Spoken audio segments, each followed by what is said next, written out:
Hello. In this video we're going to look at an example of an application of right triangles, specifically where we're going to find an angle. Alright, so Kalar is building a pavilion to protect the well behind his barn. He needs the truss for the pavilion to have a vertical height of 2.5 feet and a horizontal length, that's the whole length of the truss, to be 12 feet. What angle of elevation will the truss have? Alright, so if we look at a picture, we're looking to see that here's some truss, right, and it's sitting on some poles, right, something like that, and they're asking us to have a vertical height of 2.5 feet and the full length of the horizontal to be 12, so each half will be 6 feet, and we can assume it's a perpendicular bisector here. Alright, so now if we look, then what we're saying is, if we look at just, here's our right triangle, let's just look at the right triangle, right here.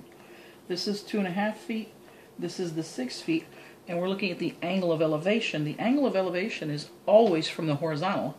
So here's my horizontal, and I'm looking for this. What is this angle of elevation? So there's my theta, angle of elevation. So now what I'm given here in this problem, now that I've represented it with a picture, is relative to this theta, this angle theta, the 6 feet is the adjacent and the 2.5 feet is the opposite side to that angle. And remember, it's relative, because if I were talking about an angle here, this would be opposite and this would be adjacent. So that's what I mean by when I say relative. But that means that I've got the opposite and adjacent, so the trig function that I want to work with is tangent. I want to say tangent of some angle is the ratio of opposite over adjacent. So in our case, tangent of the angle I'm looking for is 2.5 feet over 6 feet. Okay. Now, of course, the feet cancel out, and so you just have a number. Now, at this point, I want to solve for the angle.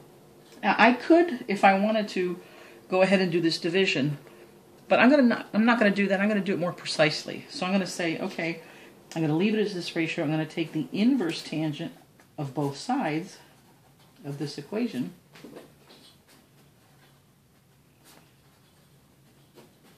Okay. And now what that means is the inverses cancel out or undo each other, and I get that the angle I'm looking for is the inverse tangent of this ratio, 2.5 over 6. Okay. So now I just make sure. Now, usually with these problems you want to be in degree mode, so you check your mode. And I am in degree mode. So now I come out and I look for my tangent button. Above it is the inverse, so I do second tangent. And now I put in 2.5 divided by 6, and you can close the parentheses or not. I get 22.6 degrees, so I'll round to 23. Okay? So essentially, I now know that theta is 23 degrees, what I'm looking for. Thanks so much for listening.